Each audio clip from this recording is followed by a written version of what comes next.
Complete Python series में आप लोगों का दोबारा स्वागत है। तो गाइस, आज की वीडियो में हम लोग जानेंगे इनपुट के बारे में। आज का वीडियो शुरू करने से पहले मैं आप लोगों से उम्मीद करता हूँ इस प्लेलिस्ट की जो भी पुरानी वीडियो है आपने सब देख ली होगी।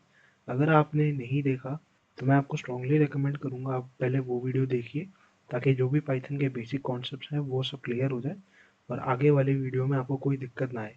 आपको मैं एक और चीज़ रिकमेंड करूँगा, ये जो हमारा कंप्लीट पाइथन सीरीज़ का प्लेलिस्ट है आप इसको सेव कर लीजिए, ताकि जो भी मैं फ्यूचर में वीडियो डालूँ उसका नोटिफिकेशन आपको तुरंत मिले।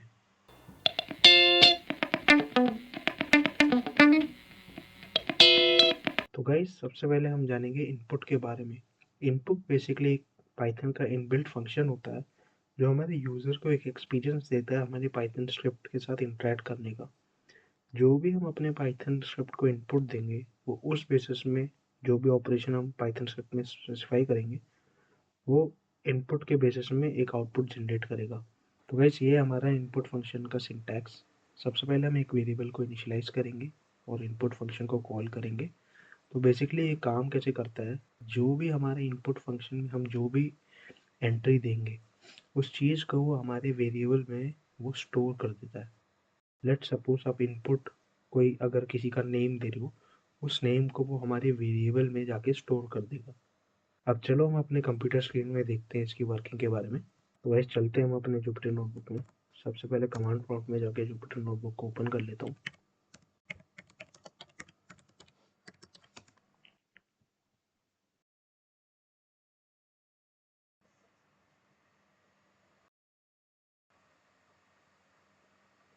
गाइस, ये हमारा जुपिटर नोटबुक ओपन हो गया।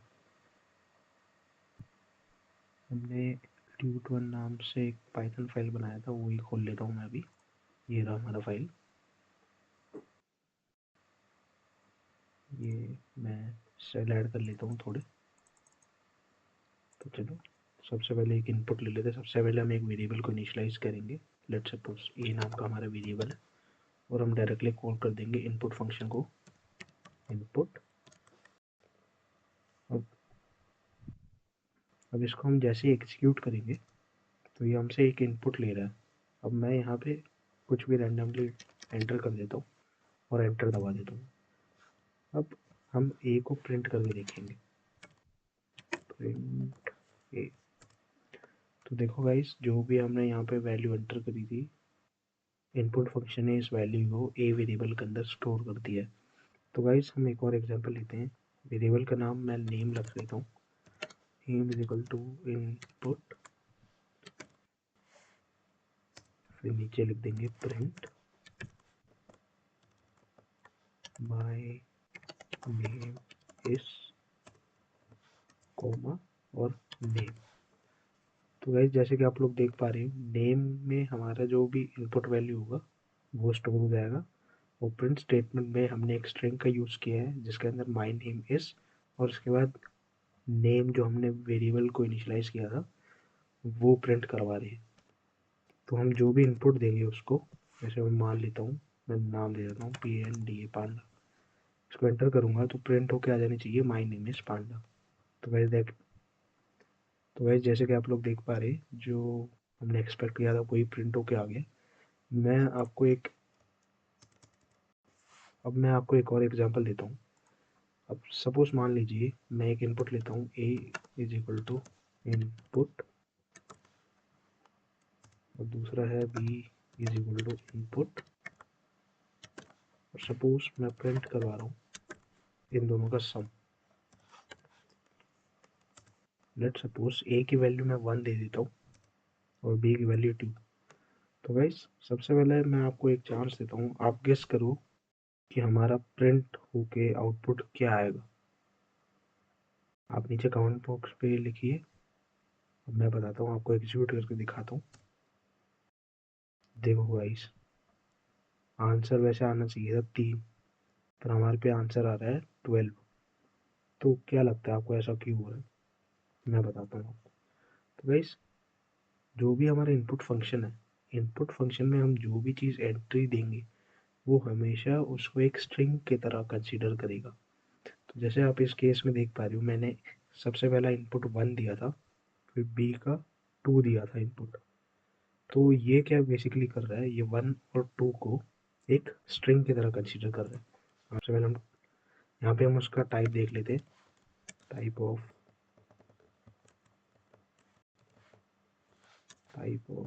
ए।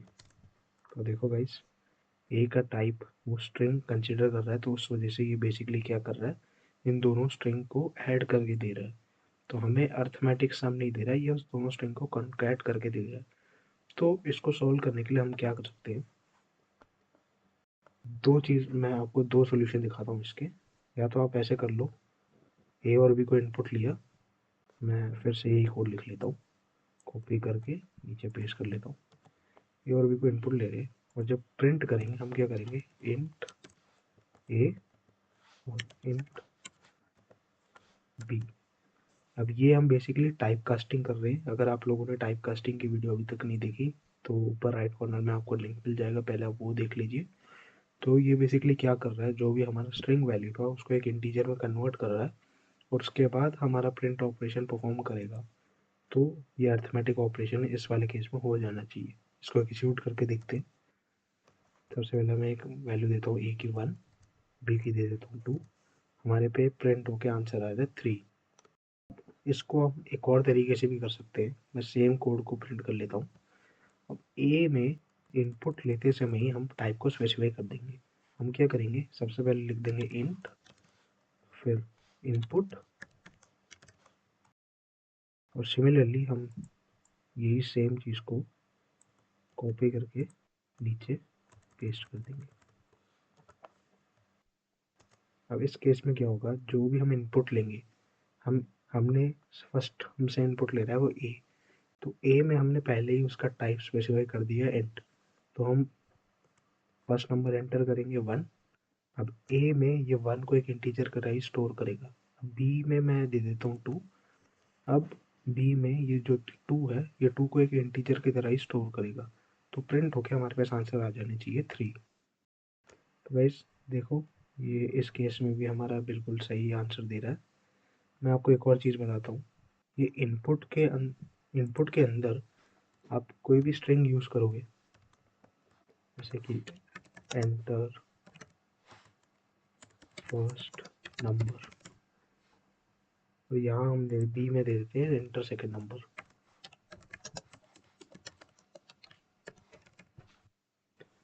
गाइस अब हम इसको एग्जीक्यूट करेंगे, तो ये क्या करेगा, इनपुट के अंदर जो भी हमारा स्ट्रिंग है सबसे पहले वो प्रिंट कर देगा। तो जैसे कि हमने यहाँ पे लिखा था एंटर फर्स्ट नंबर, ये हम लोग यहाँ पे देख पा रहे हैं। अब जैसे ही हम एक नंबर को एंटर करेंगे, जैसे मान लेते हैं मैं 2 दे देता हूँ, फिर नेक्स्ट लाइन ऑफ कोड में जाएगा बी। अब बी के अंदर इनपुट के अंदर हमारे ये स्ट्रिंग है एंटर सेकेंड नंबर, वो यहाँ पे हमें डिस्प्ले हो रहा है। हम यहाँ पे 3 कर देंगे, एंटर कर देंगे, तो इन दोनों का अर्थमेटिक सम आ जाएगा। तो नेक्स्ट हम एक फ्लोट का एग्जांपल लेके देखते हैं। यही सेम कोड लेते हैं, मैं कॉपी कर लेता हूँ, बस इंट की जगह फ्लोट कर दूंगा।